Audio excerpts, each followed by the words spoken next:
Thank you everyone for joining us today for Divided We Fall.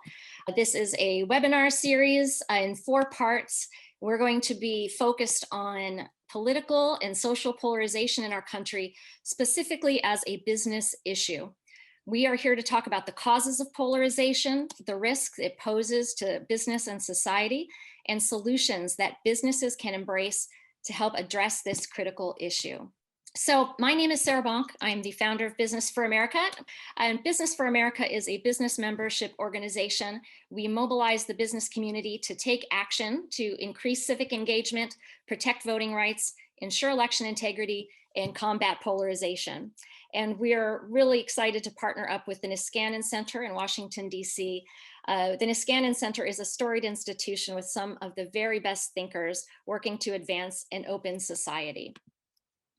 We also want to say a quick thank you to our co-sponsors for helping to get the word out about this event: Association of Chamber of Commerce Executives, New Hampshire Businesses for Social Responsibility, Civic Health Project, Bridge Alliance, and the Fulcrum. So when it came to how we're going to get through the subject of political polarization, it's a deep and complex systems issue. And that's why we've broken the conversation into 4 parts. And we hope you will join us for the whole series. Today, we're discussing polarization generally and deepening our understanding. In the second session, we're going to focus on polarization as a cultural issue in our workplaces and our communities. In the third session, we'll focus on how business may be incentivizing polarization with its political activities and its political spending and how it can change that. And finally, in the fourth session, we're going to look at policy solutions to help depolarize politics and incentivize moderation. So let's dig in on understanding polarization. I'll start with an anecdote. Some years ago, Business for America was having a meeting with a businessman, and we were describing why the health of our representative democracy is important to having a well-functioning government and therefore a thriving economy and a healthy business climate. And his response was simply, well, my business is doing just fine. And a lot of businesses may feel that way. Their business is doing fine. And that's why it's so important to talk about polarization and recognizing the short-term versus the long-term risks. Just because the Dow is doing great doesn't mean that America is doing great. And when we really look at it, political polarization is preventing us from solving so many challenges that our country is facing today. And the future is likely to bring even greater challenges. We need to be ready. Over the long term, if we want our country to thrive, we need to address this root issue of political polarization. And we don't mean to be sensationalistic when we use the term existential threat, although it is certainly a loaded term. Abraham Lincoln famously said, "A nation divided against itself cannot stand," a quote that was inspired by the Bible.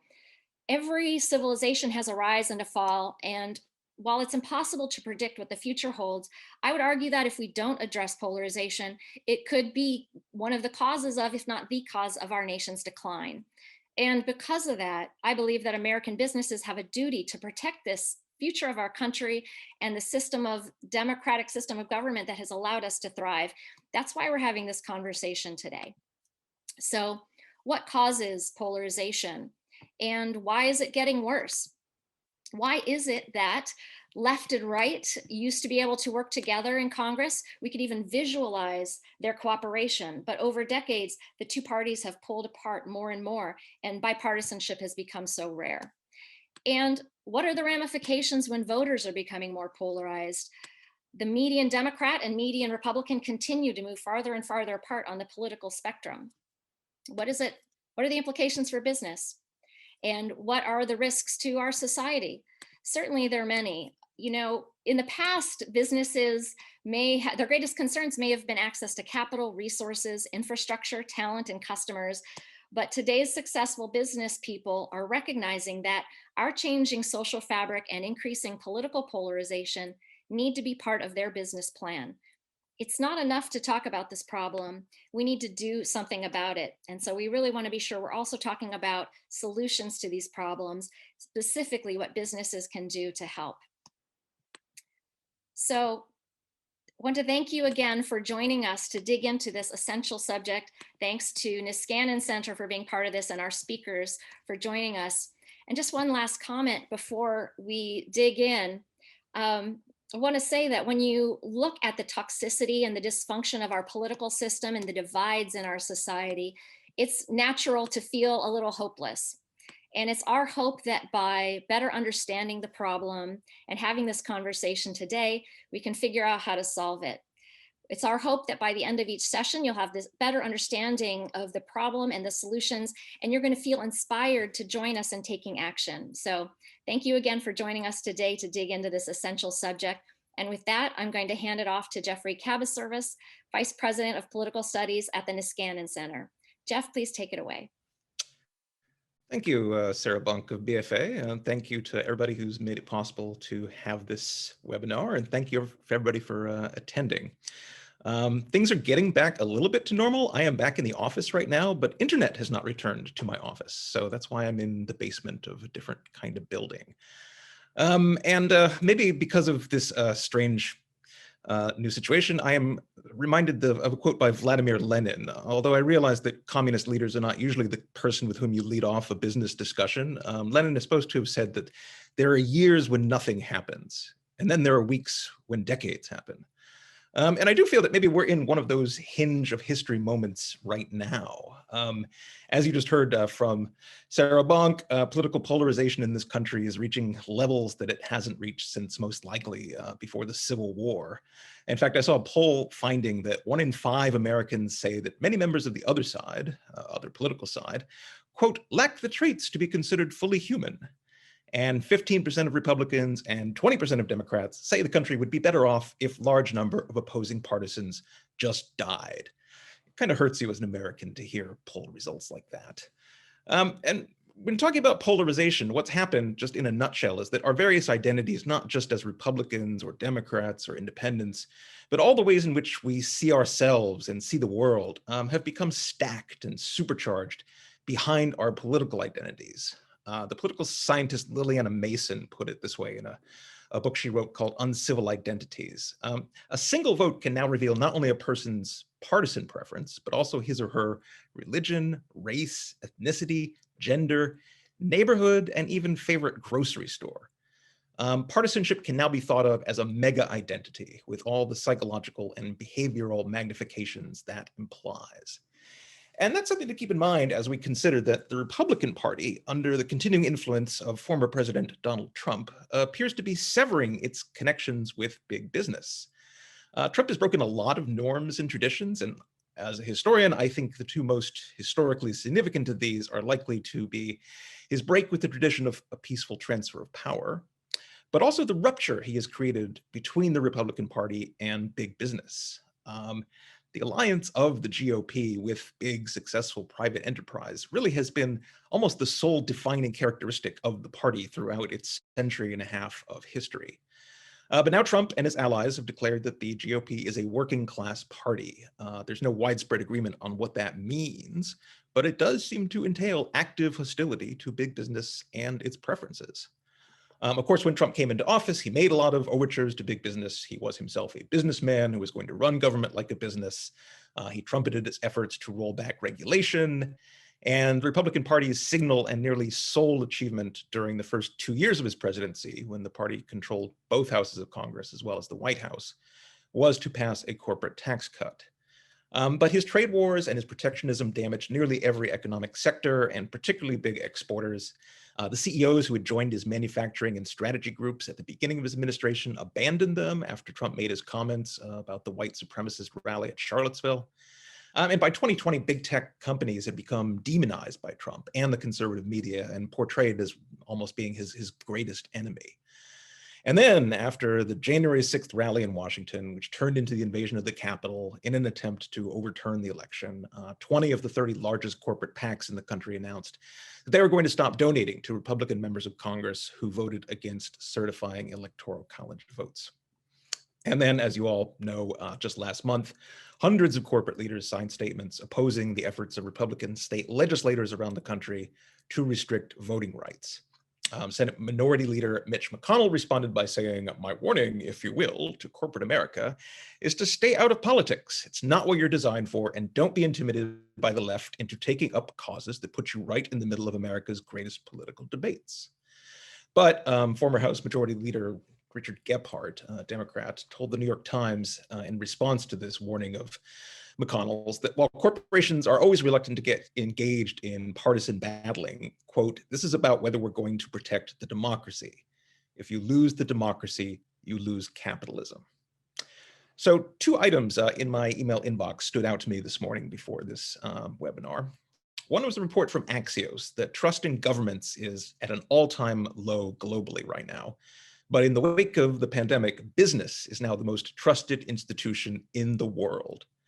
And the report said that people now expect corporations and CEOs to keep focusing on big social and political issues, which puts more pressure on CEOs to prioritize societal and political issues in addition to shareholder value.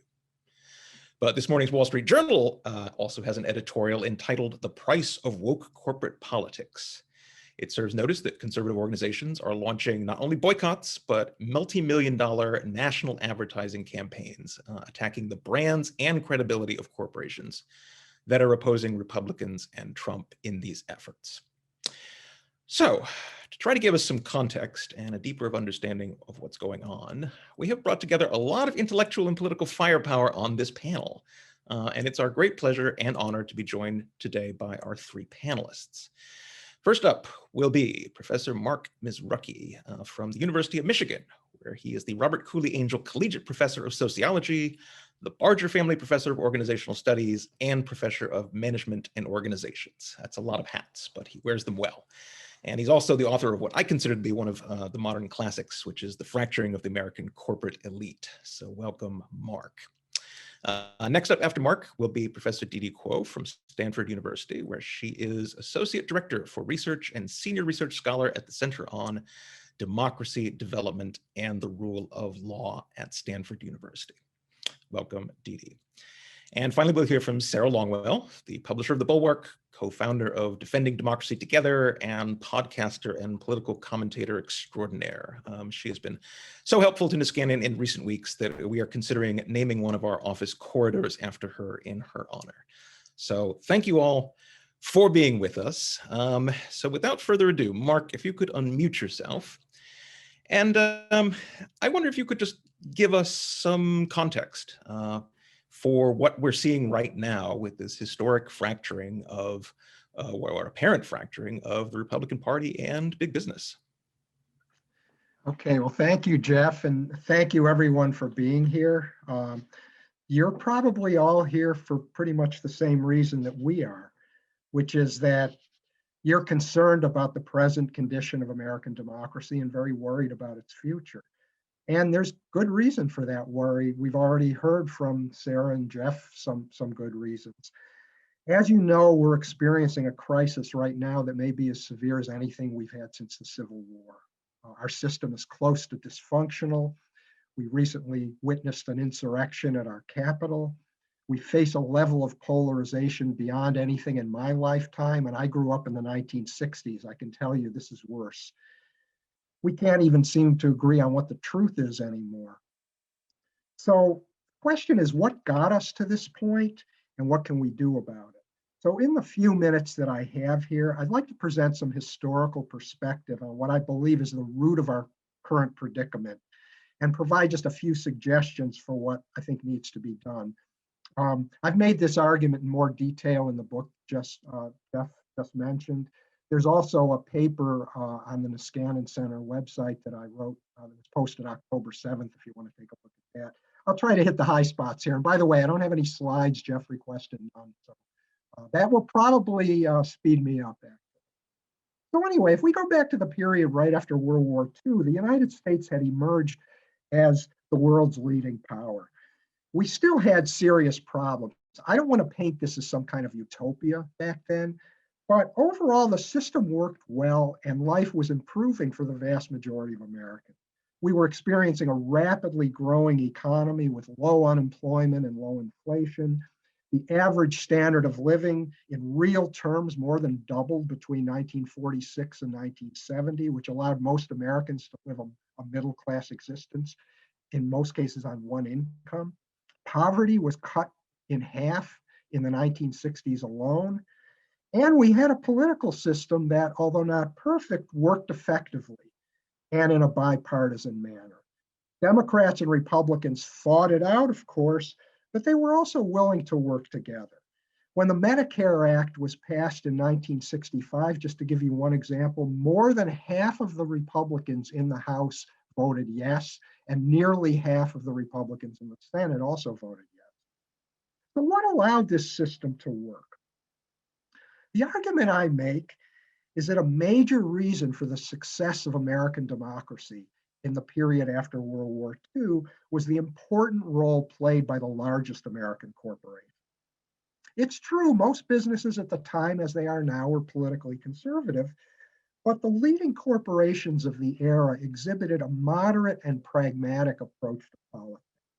They were also actively involved in a series of major policy organizations, most notably a group called the Committee for Economic Development. The CED would develop policy positions and then often interact with members of the government to discuss those positions. And so the CED was actually behind the Marshall Plan. They were behind the Employment Act of 1946. They were behind the tenfold increase in federal aid to education in the 1960s, which was a response to the Soviet Union launching a space capsule in 1957. And the thing about these people, the CEOs who led this organization, operated by a principle that they termed enlightened self-interest. Okay, these people were not altruists, but they believed that the best way to attain their own goals was to ensure that the society as a whole rested on a strong foundation. This meant support for high wages. It meant support for government efforts to ameliorate social problems. It meant acceptance of a degree of government regulation. And it meant a willingness to support tax increases, even on themselves, to pay for these programs. As well as when we were involved in wars during this period, companies accepted that they would have to pay more taxes to support. But there was also another role that business leaders played during this time that was especially critical. Just as there are today, back then there were right-wing extremists, people who wanted government to play no role in helping people, who wanted to return to an earlier period when businesses were free to operate without any regard for protecting their employees, consumers, or communities. Yet one of the most important things that the leaders of American business did at that time was they helped to marginalize these extremist elements. They really wanted nothing to do with them. Sure, the business community had differences with organized labor, with liberals, but they fought each other within a series of rules that everyone accepted. The system worked, and big business, through its moderate and pragmatic orientation, played a major role in helping it work. Now, I don't have time to go through the whole story of how the system broke down. I'd be happy to answer questions about it later if people have them. But I do want to say that the business community no longer plays it. And in the 1970s, big business in the US faced a number of problems. And as a way of dealing with them, I mean, it was understandable at the time, but what they ended up doing was aligning themselves with these extremist far-right elements they had previously shunned. And this led to a number of short-term gains in the late 1970s and early 1980s. But in the long run, what happened is big business became less organized politically, and these extremist elements slowly gained control of the Republican Party. And this drastically changed our politics. So you first see this with the rise of Newt Gingrich in the 1990s and his scorched earth policy of no cooperation at all with his opponents. But it culminated in the rise of our current leadership. And now this brings us to the present.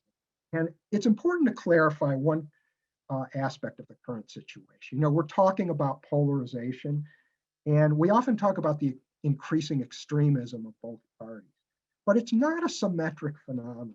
Yes, it's true. The Democratic Party has a left wing, But in terms of what these people are advocating, at least in terms of economic positions, they're really not that different from Lyndon Johnson, or even for that matter, Richard Nixon, if you look at what Nixon actually did as president.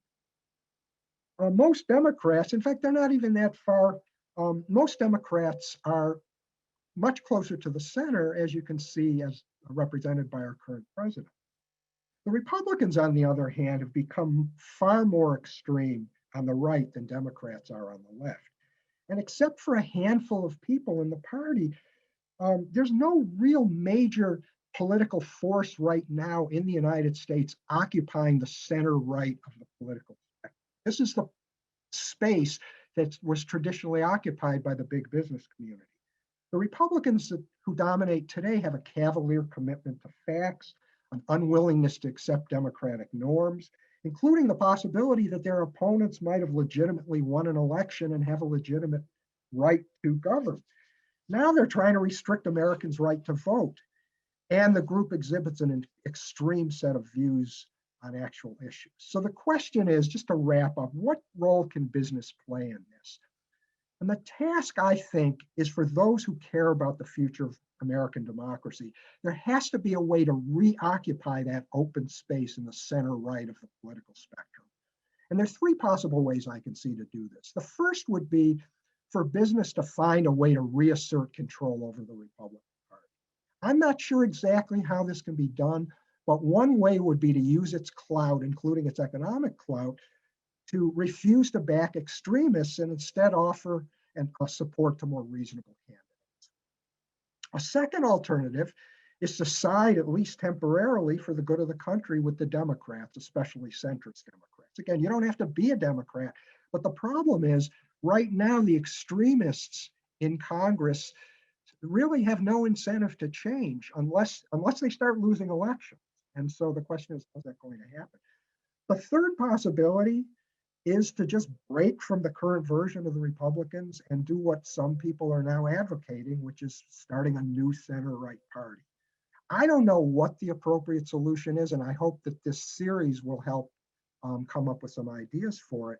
But whatever business does, it has to reconsider, I believe, this old idea of enlightened self-interest. That for American capitalism to prosper, we need a strong and effective democracy. And our society has to rest on a strong foundation. And that means that everyone, even those at the bottom, has to have an opportunity for a decent life. So thanks again for being here, and I look forward to hearing what you have to say. Thank you, Mark. Appreciate very much your perspective.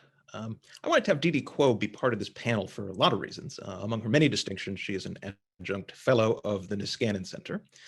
But particularly, I wanted her to follow Mark because she's the author of a book that came out a few years ago called Clientelism, Capitalism, and Democracy, which is a major contribution of the history of capitalism, as well as a major work of political analysis in its own right. So Didi, since you have covered a lot of the same territory, although from a different angle as the history that Mark just gave us, I wonder if you could just share your perspective with us about how we got to where we are now. Yes, well, thank you so much to BFA and the Niskanen Center for inviting me to be part of this panel. It's an honor to speak with Mark and Sarah. And while polarization has been on the rise for decades, it's somewhat recent that polarization has produced a democratic crisis. So what I was going to speak about today is to sort of take up historically where Mark left off with the 1970s and try to make some analogies about what the business community can do today, analogize it to the end of the 19th century when there was also a crisis of democracy and of capitalism in the US. So today, just a sort of reiteration, even though we've heard it a little bit already about how we got here. After 2020, Trump said that Biden unfairly won the election. There were riots on January 6th at the Capitol. And now you have two parties that are taking very different approaches to democracy. We have the Democrats who are supporting federal legislation in the form of HR 1 and S1, the For the People Act, to ease access to the ballot, and Republicans, at least at the state level, passing or considering bills that, among other things, restrict, make it difficult to vote and also increase partisan oversight of the electoral process. And business has emerged as a vocal voice denouncing this anti-democratic turn in our politics, reflecting a shift from business as a political actor interested in policy outcomes to business as a civic actor interested in social and democratic outcomes. which has been cynically denounced, as you noted at the top, as lip service by woke CEOs, editorial boards of the WSJ and The Economist accusing the business community of hypocrisy for now caring about democracy after decades of rising polarization and inequality. But there have also been calls from the public, from liberals and progressives in particular, for business to be more forceful, standing up for democratic principles, which is an acknowledgement of the clout and the resources that business can bring to bear, reflecting what the political scientist Charles Lindblom said is a structural advantage that business plays in politics. So there's an opportunity here for business to make an impact, but it will require two things. The first is a willingness to rethink how business engages as a political actor. And the second is a collective understanding of why democracy is good for business in order to structure the civic activity of business. So on the first point about engaging as a political actor, for most of our lifetimes, since at least the 1970s, business has been actively engaged in politics and less so in civic activity. They've pursued direct political engagement on issues that matter to their bottom line, like regulation, taxation, and labor and wage politics.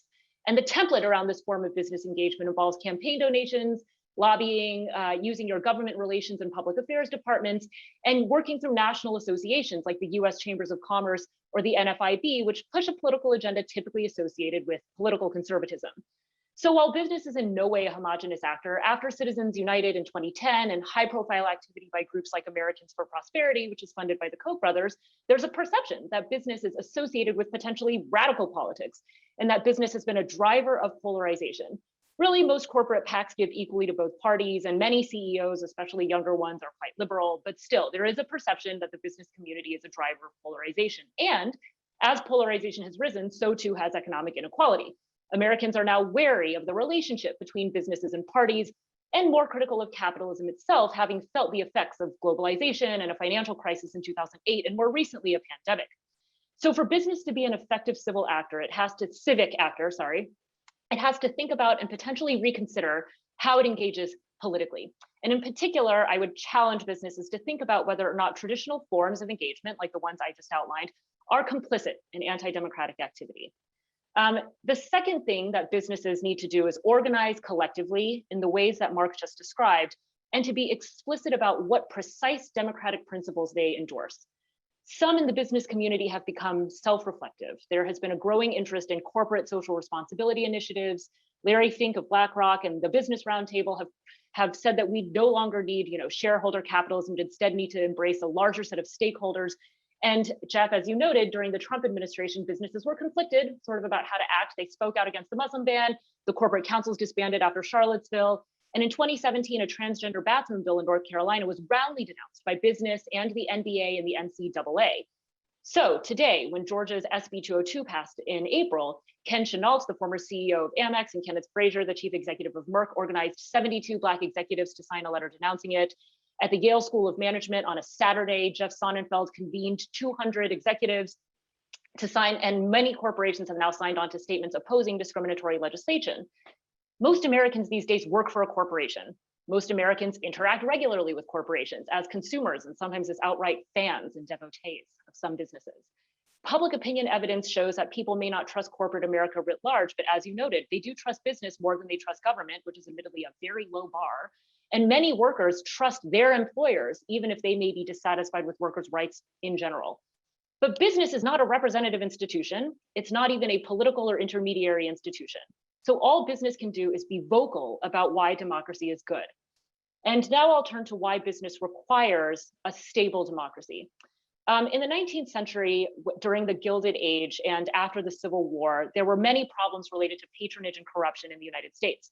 And many of these problems seemed actively related to businesses. The monopolies and the Second Industrial Revolution had led to the rise of powerful corporations, which seemed to exercise undue influence in politics and to extract rents and special concessions from government. But many corporations started to organize. We wouldn't necessarily even call them corporations, but businesses started to come together under the rubric of different boards of trade, different chambers of commerce, into national boards of trade, an early predecessor to the chambers of commerce and the National Association of Manufacturers, to discuss why it is that they needed a functioning government. They laid out the fact that there were large costs to patronage and corruption, that the cost of doing business was enormous to taxpayers and in loss of business, They laid out that it was quite simply unfair and made a very unpredictable and unfavorable environment for growth because there was no stability between the parties, no way of knowing which way politics was going to go. And so they actively lobbied for things like civil service reform, which passed in the 1880s. They lobbied for greater federal oversight and even regulation, even though it would potentially cost their businesses. It was better than a patchwork set of ad hoc laws that were being passed at the state level. And what they wanted was consistent, predictable interactions with the government and consistent and predictable policies passed with respect to labor and with respect to regulation that they would no longer have to manage or sort of be the bad guy, but instead could use politics as a vehicle for representing interests more broadly. So today we have a government that doesn't really get much done because of polarization. And increasingly the problems that we face will be very complex: climate change, gun control, immigration. We know that American people want parties that effectively represent their interests and want politicians that can deliberate and negotiate in good faith and pass legislation that majorities of Americans want. And businesses should be interested in this for the same reason. A democracy requires agreement on the rules of the game and a fair playing ground. Otherwise, it risks constant manipulation of the rules and erosion of rule of law. Further, democracy creates a favorable environment for investment and entrepreneurialism. Empirically, we know that democracies are associated with more economic growth and equality between citizens. And finally, you could invoke the fact that businesses rely on evidence-based solutions. Microsoft President Brad Smith and the president of Leadership Now, Daniela Ballou-Ares, have both argued that evidence shows that people actually vote when there's greater access to voting rights. No business has come out in support of HR 1, but some businesses are not just saying we need to stop incursions on voting rights, but that we actively should support greater access to the ballot. And the final argument that businesses can and probably should make in favor of democracy is that it is normatively good. A society that espouses racial justice, as last summer shows, and a society that is committed to free and fair elections does actually need to be racially just and does actually need free and fair elections. And there are global issues at stake in all of this. The erosion of democracy at home in the United States makes it harder to preserve a liberal democratic order, which is necessary for any number of corporate interests. And it makes it harder to support democratic stability in other countries where businesses may also operate. So there are utilitarian reasons that business ought to support democracy, and there are also normative reasons. And I look forward to hearing from Sarah about some more solutions. Thank you, Didi. That was a great overview and just what I'd hoped. Sarah Longwell has many distinctions again, but one of them is that she is the only person here who actually is a president and CEO of Longwell Partners. And she is an expert at going out into the field to survey voters to see what they are actually thinking, as opposed to what the media often tells us they are thinking. Sarah also devotes a lot of thought to what's going on inside the heads of Republican legislators in this era of Trump.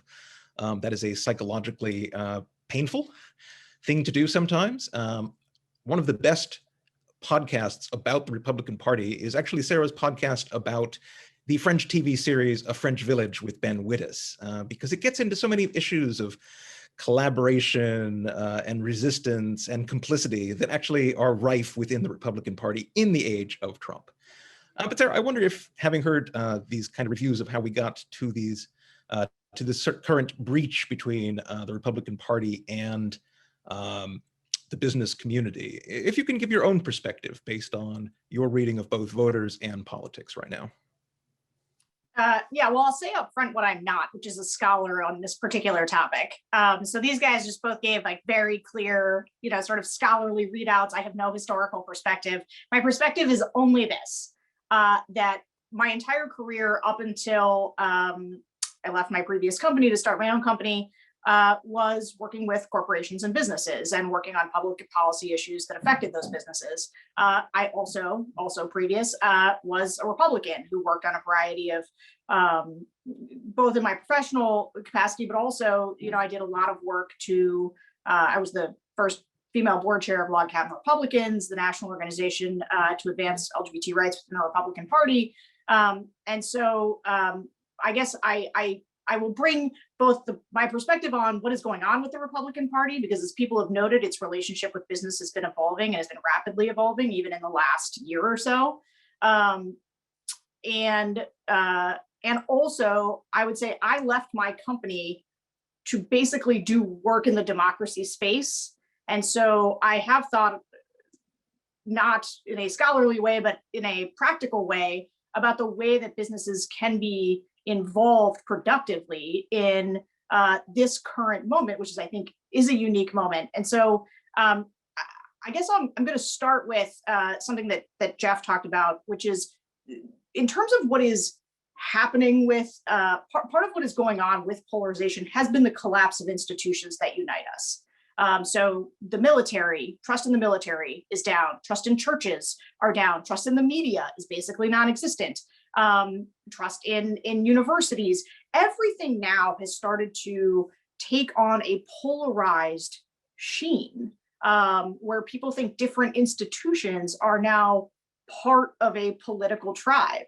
And businesses are one of the few remaining institutions that in some way have the potential to transcend some of those partisan elements. At the same time, and part of that is because they kind of need democracy to function, as we said, and in part because they need stuff to happen. I mean, working for corporations as I did and doing some lobbying, some communications, they kind of didn't care if you were Republican or Democrat. They wanted to convince you that you should do this thing that was good for them. And so they had relationships with everybody, and they need people to get along and come to if people are polarized and everything, then nothing's going to get passed, and they need things to pass to create a world in which they can operate.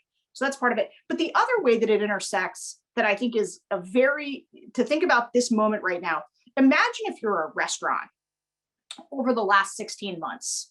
And not only are you dealing with a shifting regulatory environment, a shifting where the rules are changing pretty constantly, you're dealing with a shifting economic environment where people have decided to completely change the way that they're interacting with your business.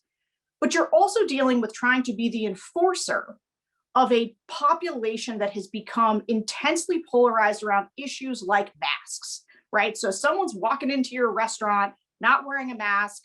You're trying to protect your indoor, customer experience. And so now you've got to be the person who's sort of on the front lines dealing with the fact that different things, something as simple as masks, have been polarized to the point where now, you have to fight with people over it. And I think American corporations have been kind of drawn into these culture wars in ways that I don't know, I have a deep amount of sympathy for them in terms of what they've had to deal with over the last 8 months. But you can see how I agree that they have these reasons why they want to see hyperpolarization ameliorated. So I think that there's ways that they can help with polarization. I also think there's ways that they can accelerate polarization. So on the first part, I wrote a piece after the insurrection, which I said, hold them all accountable. And it was about the fact that there were the people who stormed the Capitol were going to go to jail. But the people who incited the insurrection, Louis Gohmert, who said you got to go to the streets and be violent, Madison Cawthorn, who said it's okay to call your legislators and threaten them, Matt Gaetz, Mo Brooks, who just spoke to the crowd right before they marched in and said, today's the day American patriots start kicking ass. None of those people were going to be held accountable. So one of the only institutions available for accountability is the business community that can withhold donations from these bad actors. And I think that having a bright line that says we're not going to support people who are actively trying to subvert or undermine democracy is a positive and useful civic role for businesses to be playing at this moment where we've never really been here before. For them to have those kinds of lines is not just a stick, it is a carrot in terms of future behavior. Now, right after the insurrection, a bunch of businesses did come out and say they were going to do that. And then a bunch of them walked it back. And the Chamber of Commerce, kind of said, well, we're really just going to withhold from maybe the worst people who told the lies, but not everyone who objected, because part of the problem that they're dealing with is there's a lot of Republicans who objected, the vast majority of them. And so I think that these businesses are caught in the crossroads between their allies in the Republican Party who tend to be more favorable to them on regulatory and tax things, also being the ones who are becoming untethered from the truth and are attacking democracy, which I think puts them again in kind of this, they're on the front lines of this unfavorable position that they've got to deal with. Here's a way in which I think they can be unhelpful and that they can exacerbate polarization. And it is the example of what happened in Georgia. So when Major League Baseball and some of the other groups pulled out, Major League Baseball decided they were going to pull out. That Georgia bill started out as a monster bill, horrible. And then it had been negotiated down to a place where really the worst thing in it was the fact that they were demoting Brad Raffensperger in his role as Secretary of State as kind of a punishment for the fact that he'd stood up to Trump when Trump came looking for 12,000 more votes. But the bill, ultimately, a lot of work had gone into it. Stacey Abrams had said, don't pull out. Like, they'd all been negotiating around this. But the businesses did it anyway, because I think they wanted to lay down a marker and say, anybody who's coming and doing these voting stuff, we're gonna oppose you when you do that. But the net effect of that was actually to create this new category of businesses that are like these woke corporations that Republicans are now attacking. And my fear is that you start to have, like everything else in the country, business becomes this thing where you have conservative businesses and you have liberal businesses, and people start to identify them as such. You got people like Ben Shapiro rolling up to Home Depot to buy his wood there to make sure that that Home Depot is a conservative approved business because its founder, Bernie Marcus, is somebody who is supportive of Donald Trump. And that is, I think, the peril. And so the way that businesses should be thinking about this is, how do we leverage our existing relationships? How do we leverage our future potential relationships to tell these guys, and maybe a lot of it doesn't have to be public. A lot of it can be behind the scenes, where they are trying to pull these people back from the brink. They are one of the few remaining institutions that can do it, and I think that they should. Thank you, Sarah. Thank you for all of our panelists. Those were 3 brilliant opening remarks. We're going to do a little bit of discussion amongst the panel, and then we'll open it up to questions from the audience. If you have questions, folks watching, please put them in the Q&A. One of the ways that we seek to decrease polarization is to have cross-cutting identities. So if we can have cross-cutting remarks among the panelists, that would be awesome too. We don't believe in silos around here.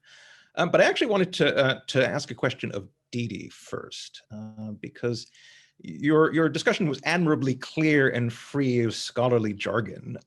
But the first word in the title of your book is, after all, clientelism, which is not a word you used and not a word that I think most people are really familiar with. But it seems to me in some ways that Donald Trump had a vision of politics as a kind of clientelist politics. And there's a reason he had Andrew Jackson's portrait up in the White House. It seemed like maybe in some ways he wanted to take us back to that era. So can you tell us what clientelism was, what replaced it, and then to what extent Trumpism seems to maybe harken back to some aspects of clientelism? Sure, that is a very fun question. So clientelism and patronage describe the distribution of material rewards in exchange for political support. So it's not at an exact corrupt quid pro quo where you purchase influence, but for example, in early democratizing societies like the United States, you might get a rash of bacon if you vote for the right candidate. You might get cash.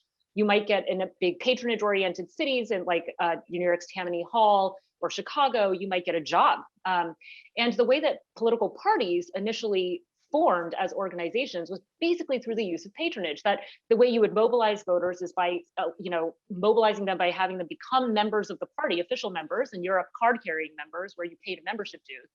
In the United States, that usually took the form of mobilizing a lot of people at the local level to be your volunteers in a party. And if you got a job through your party, you would actually give some of your money back. It was called an assessment.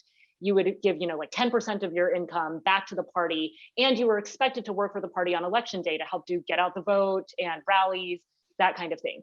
Now, over time, clientelism in most democracies is seen as a form of what the political scientist Sue Stokes calls perverse accountability, where it's not based on actual democratic representation, like whether or not your politicians are doing something that represents you effectively or passing policies that you want or demand, but instead that it's just this material relationship.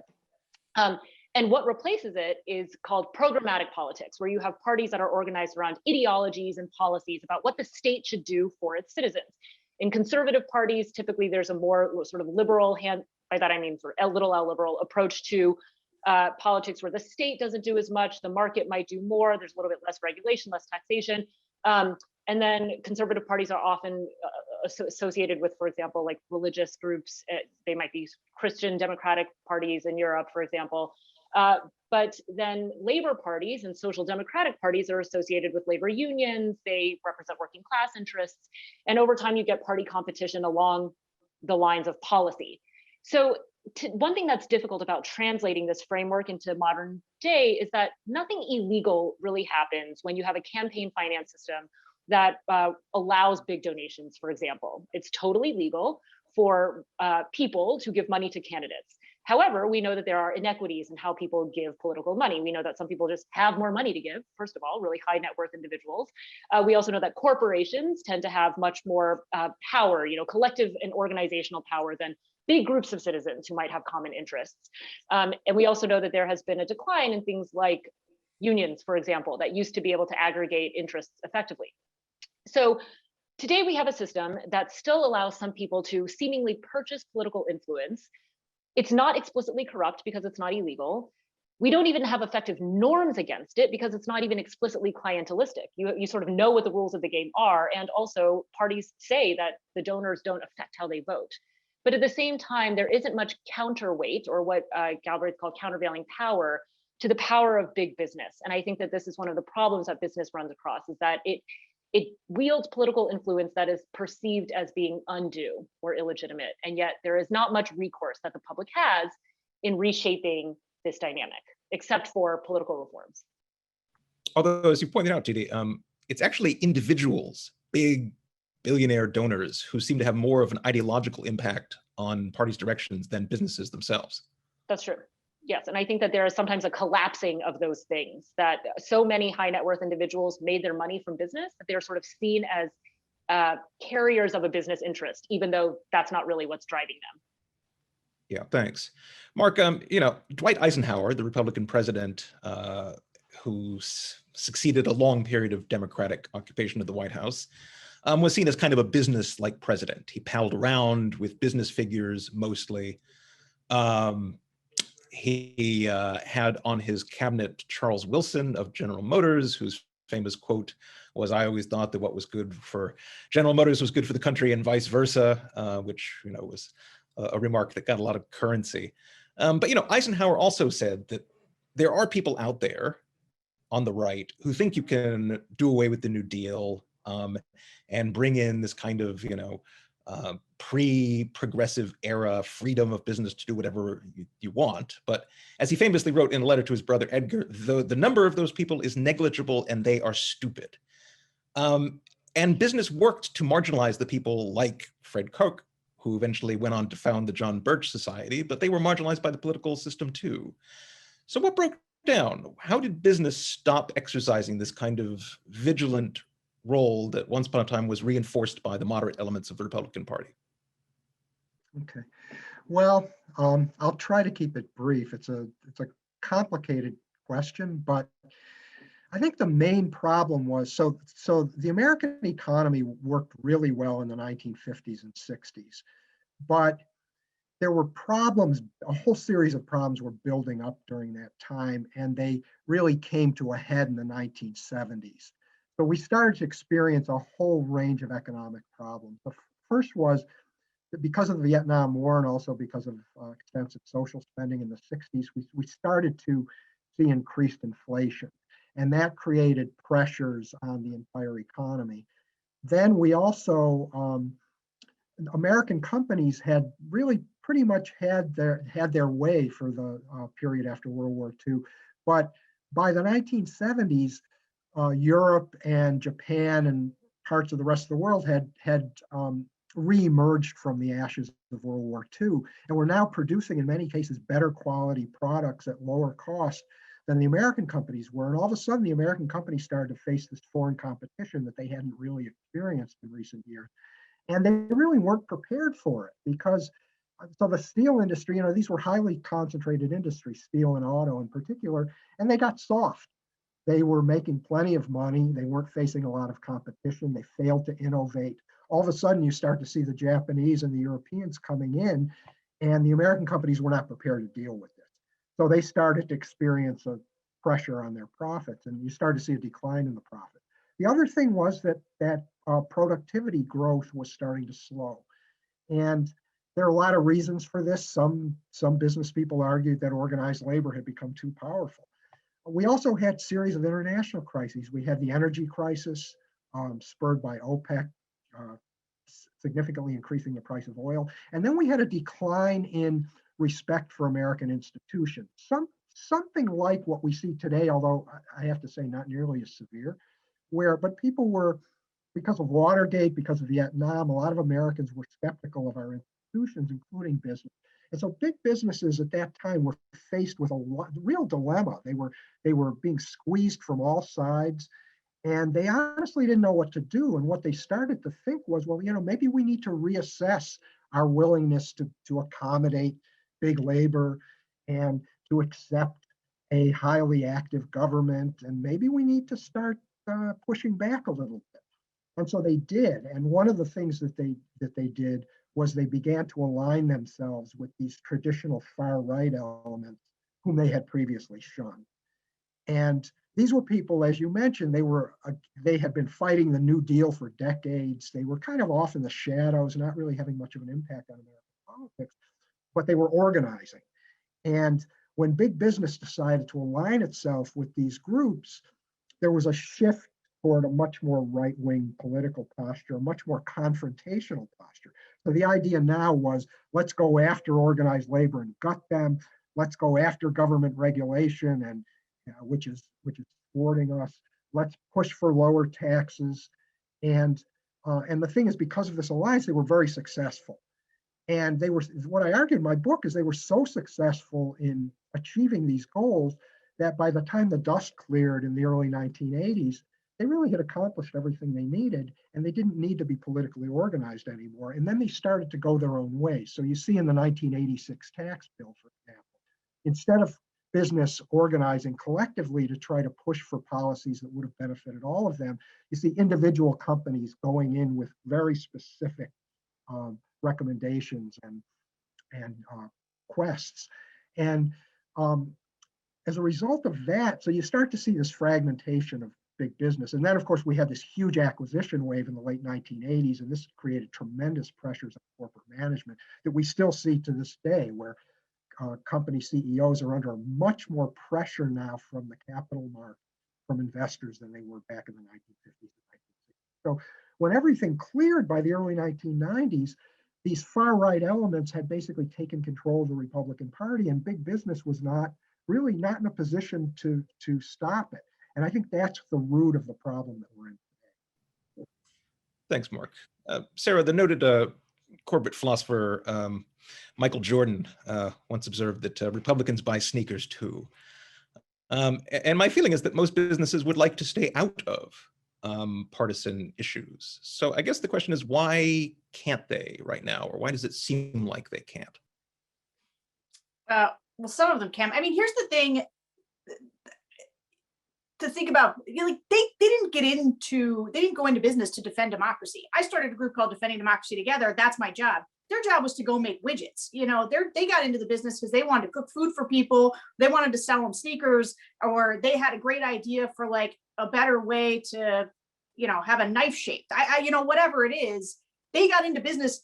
They weren't thinking about democracy when they were doing this. And I'll tell you, just personally, I'm an unabashed capitalist, and I have tremendous respect for almost a romantic, like I romanticize business. I always wanted to have my own business because I think people who go into business and create jobs and make stuff, that is, I don't know, it's the stuff that America is made out of. And our business prowess is a big part of why our democracy works and why people respect us. And so It's a big part of why I was a Republican, and ish now. But yeah, so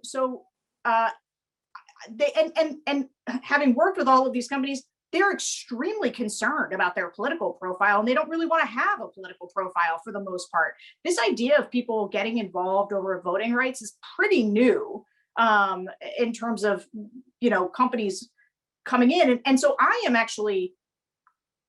would not feel right demanding that all of them take a position on some wide variety of political or policy things that aren't related to them, or even, on a variety of issues that we might call democratic. Like, I don't think they have to have a position on ranked choice voting, and I don't think they have to have a position on, I think the question is, they know that they've got a lever to pull with people, and whether they like it or not, they do have a civic responsibility. And I think a lot of them feel that. There's a great, when I grew up, I grew up in a small town in central Pennsylvania. We played soccer, local pizzeria, they were on the back of our shirts. And that's America, right? And Nike, wanting to stand with Colin Kaepernick while he's kneeling. I think that there's sort of a long tradition of businesses wanting to participate in, although Kaepernick was divisive, but participate in things that are just sort of universally thought of as good civic things, and to kind of stay out of the places where it's divisive. That's why I think that the line you can draw for what we should expect of businesses in this moment is to not actively support people who are trying to subvert democracy, who are actively attacking things like the peaceful transfer of power. I am actually reluctant to say I demand this or that of businesses. And I don't feel the same way that the other two panelists do about things like corporate donations. I actually, in fact, and I don't feel the same way about HR1. I actually think a bunch of the attempts to do sort of finance reform is from the 90s. It had this way of thinking about big businesses. I wish business had the kind of lever that people talk about them having, because actually what's happening right now is the incentives are to act as crazy as possible so that a bunch of small dollar donors will send you $25. And that's why Marjorie Taylor Greene is the biggest fundraiser in the House right now. And it's not because she's getting corporate support. And so there's this totally new set of incentives that actually, I think, diminish the ability of businesses to have kind of a big stick that they use seldom. But anyway, my point is I would like them to use it seldom. It has to be a really big thing for me to kind of say, hey, now's the time you guys should really get involved. But this idea of saying, we will not support anyone who tries to subvert democracy, and have a line about what that is, because that can't just be, they won't raise the minimum wage to $15, or what, it has to be, these are people who, incited an attack on the Capitol and disrupted the peaceful transition of power for the first time in our history. And that's our bright red line. And I think that is a good red line for people like businesses to come in and have. And if not them, there's not many other people who could do it. Sarah, let me stick with you and put a question to you from the audience. Richard Davies asks, you're the CEO of Nike or American Airlines, which I find quite plausible. How do you handle the criticism and calls for consumer boycotts from conservatives? I guess, look, Nike's made a choice, and they made a choice a while back. My guess is that they did a bunch of research that showed them that there was a financial reason why that choice was going to be okay. I think that there are things, people stand on principle, but people also make sure that they're going to be able to sell their widgets. And so I think that Nike knows who its audience is, which tends to be younger, more urban consumers who were going to like the stand that they took. They wanted to lean into a kind of brand around that, and they made a choice. So I think they said, we're gonna, yes, that group of people is not going to support us, but we're going to make up for it in all the publicity we get and the loyalty we're going to get from a new kind of consumer. I'm not sure that Major League Baseball will kind of fare quite as well. And I'm not sure that I think that was a smart choice on their part. And again, I think that businesses and corporations should use the stick that they have incredibly sparingly and incredibly thoughtfully. Again, I'm here to say that I do think they should use it, but I think that they can do, again, more damage or even feed into the polarization at times by just sort of picking a side on policy issues. And I think that the voting is a complicated one. Like, I think it is good for and I think it was Dee Dee who mentioned this. I mean, I think one of the ways that businesses can be most effective in some of these areas is collectively, right? There is safety in numbers. It is a truism about humanity, right? And so when the businesses all get together and they say, you know what, the voting stuff's really important to us, we're going to come together. And instead of saying we're going to pull out of Georgia because of a specific bill, what we're going to do is we're going to collectively register a commitment to access to voting. That's a pretty good use of corporate power, right? That's a smart way to think about how you can engage and influence things that is different from saying, we're going to plant a flag on something and oops, we might have overreacted a little bit. And, even the people in the state who fight for these things think, we didn't want that to happen. So I just think they have to be really smart about how they wield this power. Yeah, Jeff Sonnenfeld of Yale has come up with a few editorials relating to the Zoom call that he did with a bunch of, actually over 100 corporate CEOs. And some of his op-eds kind of suggest they're going to lead this new era of enlightenment, but I think he was actually much clearer in an interview he did with Zach Stanton in Politico, where he said, there's basically a few criteria that goes through the minds of these CEOs, which is, does this issue affect my brand? Is this going to actually go to the perceptions of consumers about our company? Who else is involved in this? What other corporations are active, to speak to the point you just made, Sarah?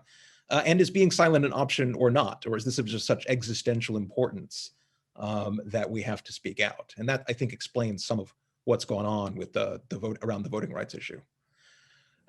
Didi, let me put a question to you that comes from the audience, because I think it actually goes back to what we were talking about with clientelism. The person asks, businesses have been funding politicians and issues throughout US history, and their spending has been lamented by some, especially on the left, as having too much influence in our politics.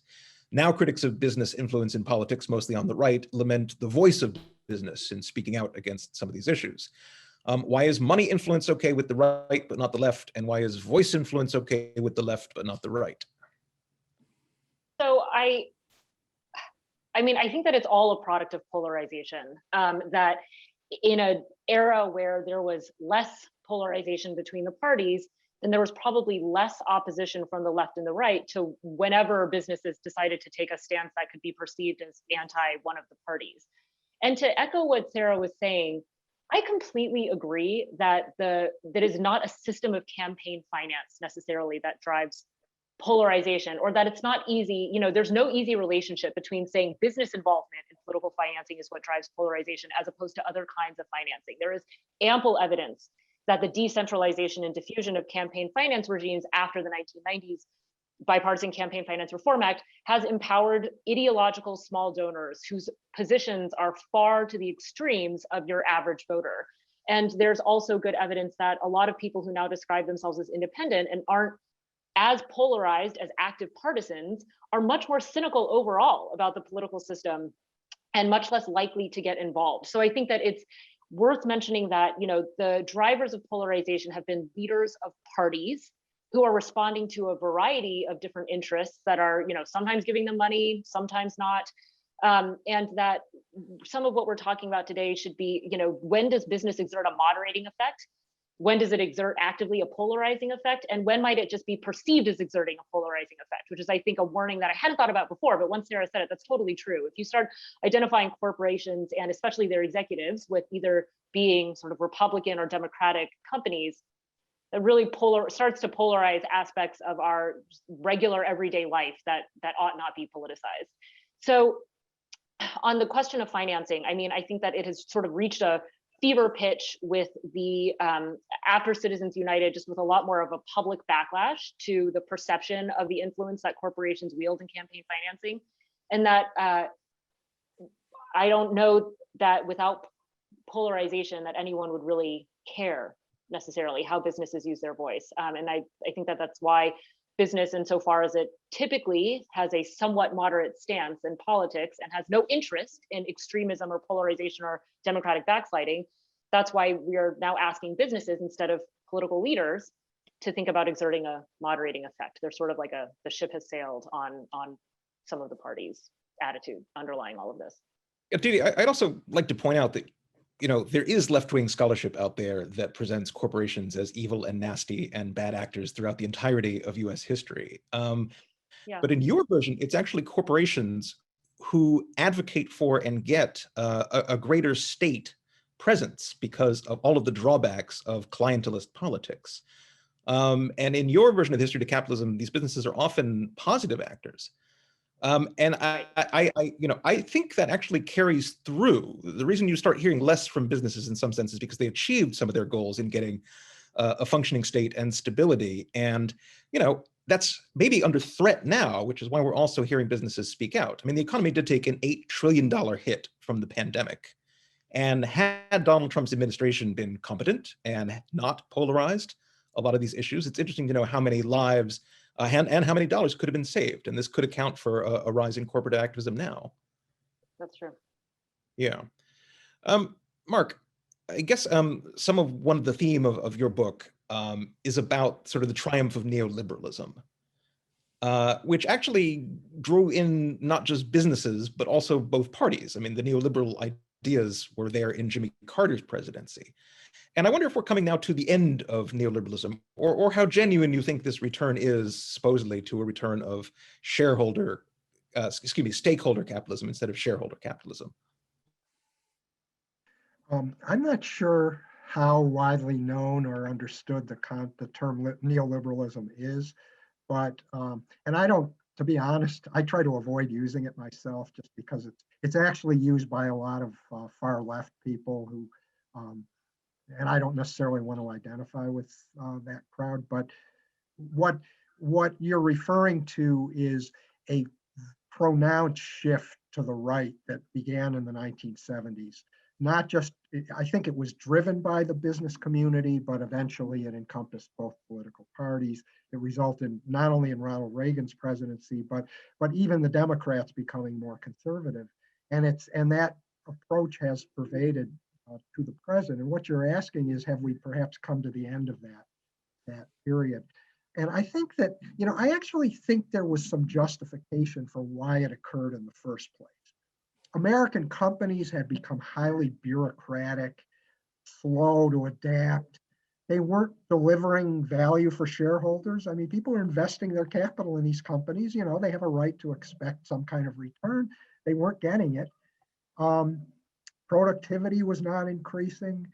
We were experiencing high inflation and high unemployment. And some conservative economists began suggesting that maybe the traditional problem in the American economy, according to Keynes and Keynesian economists, was there's an insufficient demand. You need to make sure that people have enough money in their pockets so they can purchase things. But what people were saying in the 1970s is maybe the problem is not any longer insufficient demand, but it's insufficient supply. And that's what's driving inflation, that we have a shortage of goods. And why do we have a shortage of goods? Because productivity has dropped. And so I actually think there was some validity to this argument. And the idea that we had to get, the companies were overly bureaucratized.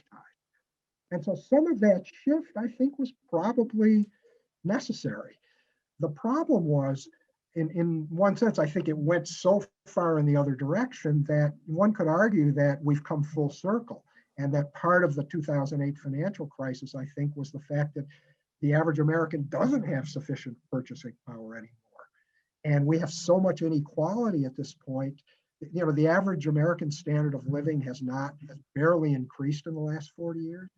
And so I do think we are coming to the end of this era where we can simply have very little government intervention in the economy, at least relative to what we had in earlier years, that we are going to have more programs that increase and improve purchasing power. And I think that business ultimately is going to be the primary beneficiary of this. and that many of them are starting to see it. And it's one reason, look, they understand the importance of infrastructure. You can't run your business if you have a meeting in Midtown Manhattan and it takes an hour and a half for the person to get into town from LaGuardia. It's just, there are aspects of our society now that make it very difficult for business to operate. We have a poorly educated labor force. We have really highly skilled jobs that we don't have the population to fill right now. These are all issues that I think are now starting to come to the fore, and that the current government is starting to address. And I think that many businesses understand. Yeah, something I hear from all of you panelists is that the Republican Party under Donald Trump no longer sees the world the way the business community does. The business community sees a real need for immigration, for good education, for infrastructure and government spending on it.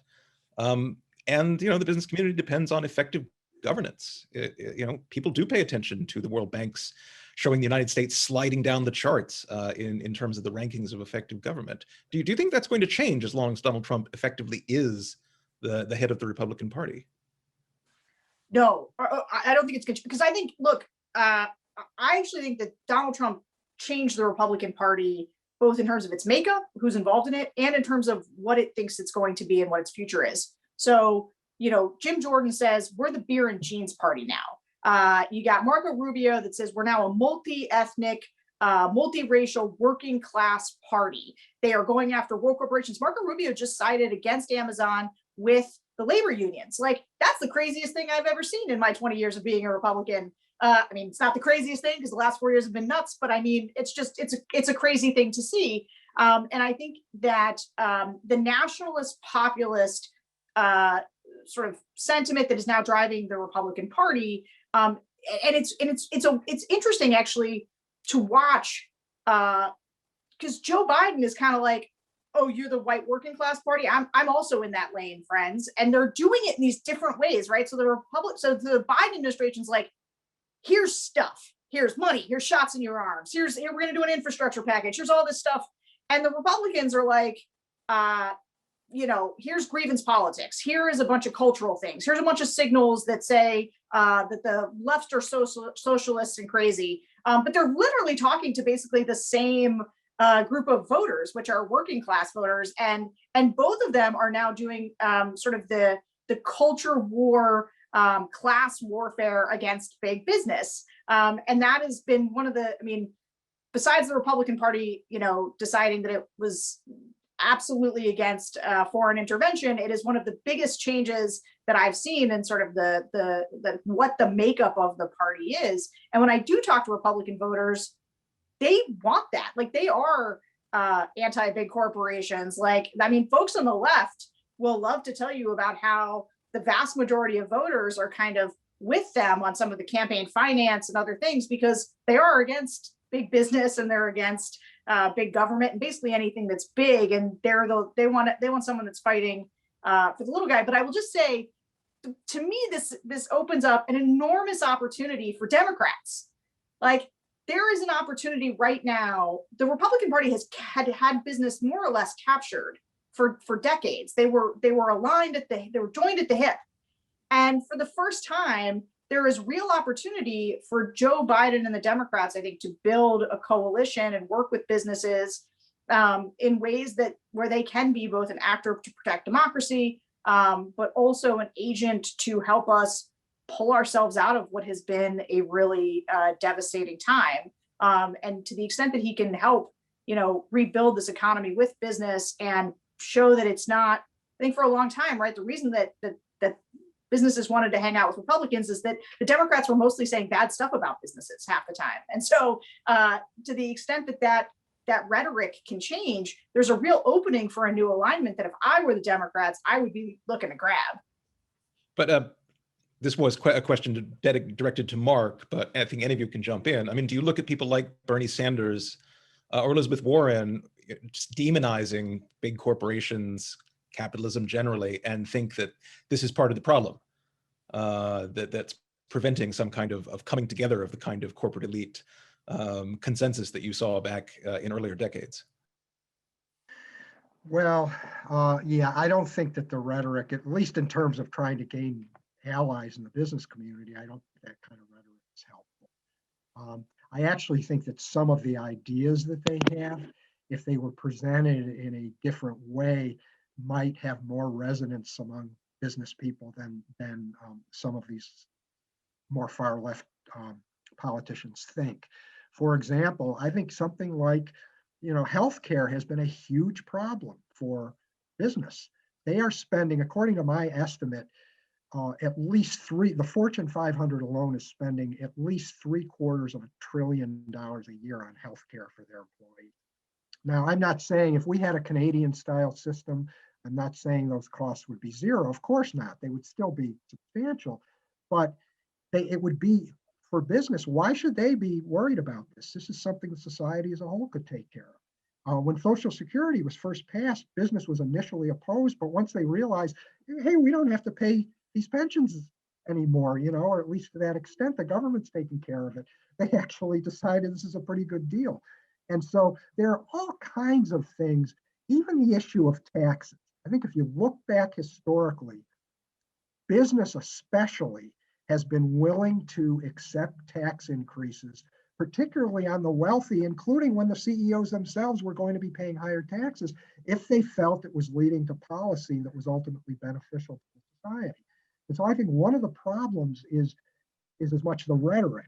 Now, one concern I have, and this is one place where I love what Sarah's been saying in so many ways, and I don't disagree with you on the campaign finance issue. I think that that's a red herring. I don't think that money in politics is the root of the problem. I think there are other things that are more significant.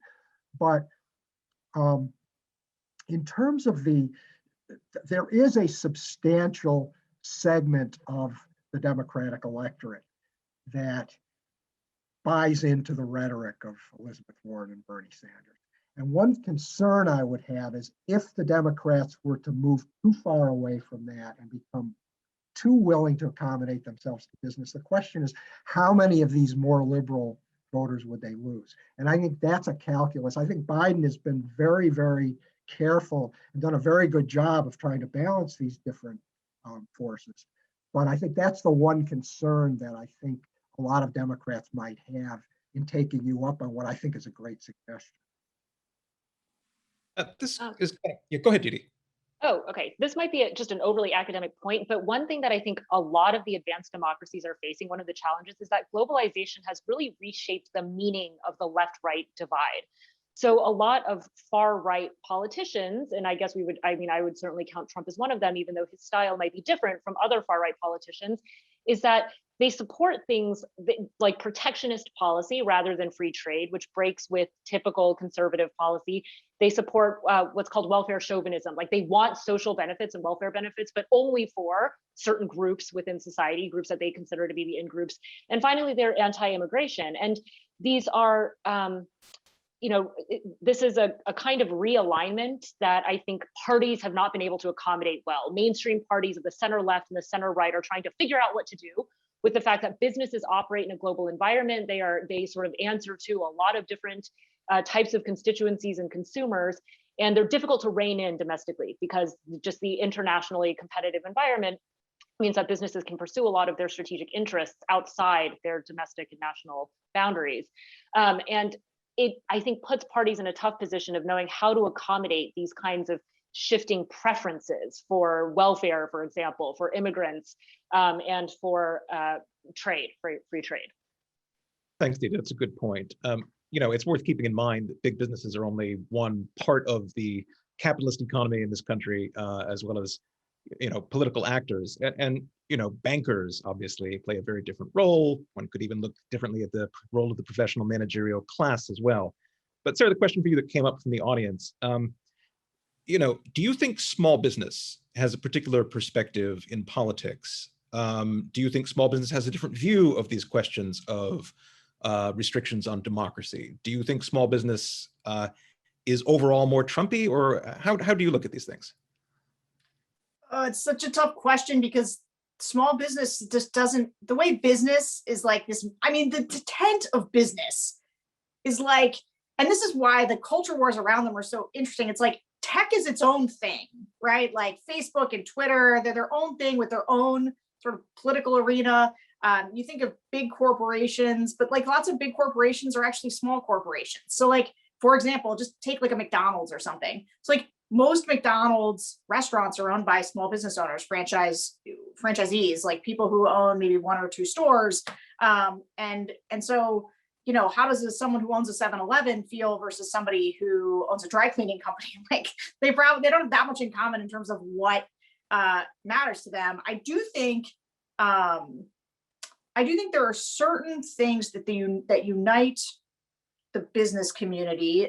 Some of them are that they want there to be a labor force that's there to work for them, that is educated. And this is where some of the civic stuff sort of starts to interact, is that if you're a company, especially if you're a big company in the United States, like you are thinking about 10 years, you have a long view. And a long view means that you can make investments now that you hope will yield things later. And that means things like education, so that there's a workforce. It means, in many cases, like immigration. And this is one of the areas where I do think the Democrats and business could really come together, because there are a lot of businesses who are saying, we're going to need more workers here. There's a labor shortage, and we just like can't hire. A lot of Americans don't want to be line cooks. And so there's a constant, or there are opportunities, I think, for people to come together around issues that are beneficial to businesses and that align them with the policy preferences of a lot of Democrats. Boy, what was the question though? I forget. Now I've like gone off on a tangent. Small business, big business, you know, there are many mansions in the house of business.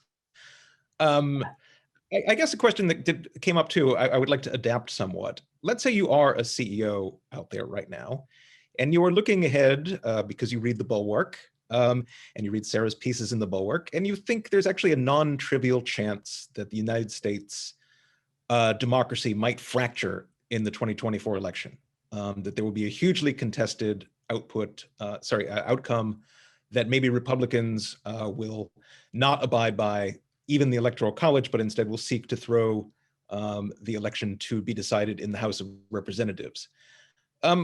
I assume that there's a risk to that. I assume that America would be a very problematic country to do business in 2025 if that were the case. Do any of you get that perspective from the business community? Do you hear anything about that? Sarah, you want to go for that? Sure. You know, not as much that. I do think there's, you know, a sense that I don't think it's related to parties. I think there are, well, I actually don't quite know if I should go into this, but like, I think a lot of businesses, the unrest that happened over the summer, that felt like that was really bad for their businesses. They were, you know, storefronts were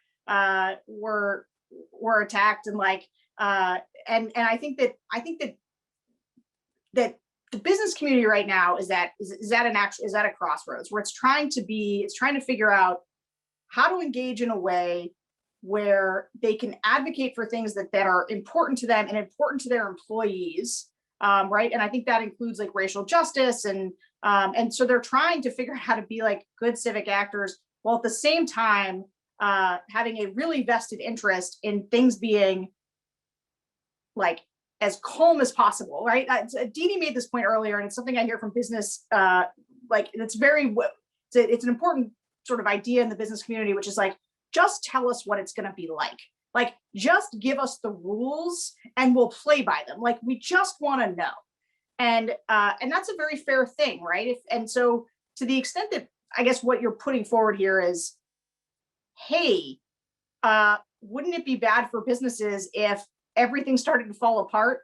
Yeah, that will be bad for businesses. And more importantly, just as the more uncertainty there is, the more shifting there is, the more those things impact the market and impact their individual stores. Like the worse it is. Like obviously the pandemic was very, very bad for businesses for a lot. And although again, it depended which business. If you owned Zoom, it was great for you. If you owned a company that was really set up to do big delivery of meals, it was great for you. You know, Good. if you like, but if you were a mom and pop restaurant that didn't have big delivery services, like you went out of business. And so there was a great sorting that I don't even think we've like we're even coming to grips with at all from the last, 18 months. And I think that's a good example of where just like uncertainty can create opportunities, and it can also destroy things. And so when you ask these questions about like, yes, I think that just generally business doesn't like uncertainty.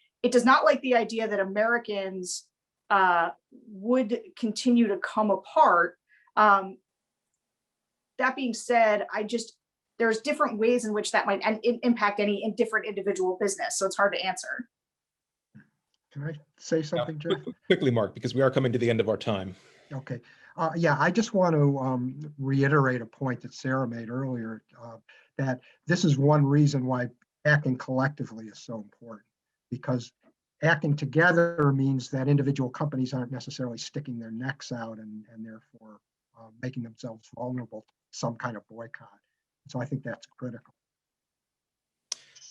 Thanks. It was just a great discussion with you all. So fascinating to see how your longer term perspective, Mark and Dee Dee, fit in so well with what Sarah's seeing in today's politics as well. And thank you so much, everybody. I'll hand this back to Sarah Bonk to say thanks again. Thank you, Jeff. Also, thank you, Mark, Sarah, and Dee Dee. It was so fun to listen in. Really appreciate you taking the time. And thanks to all our attendees. We are going to be back again on June 3rd for the second session of Divided We Fall. And the focus of that session, again, is going to be on the cultural issues and how it's affecting our workforces and our communities. And you will find the link to sign up at dividedwefall2.eventbrite.com. And of course, you'll find those links on our Twitter and several places online. So thanks again to everybody for joining us. A great conversation, and we'll look forward to the next one. Have a great day. Thanks so much again, everyone. Thank you. Thank you, everyone. Thanks.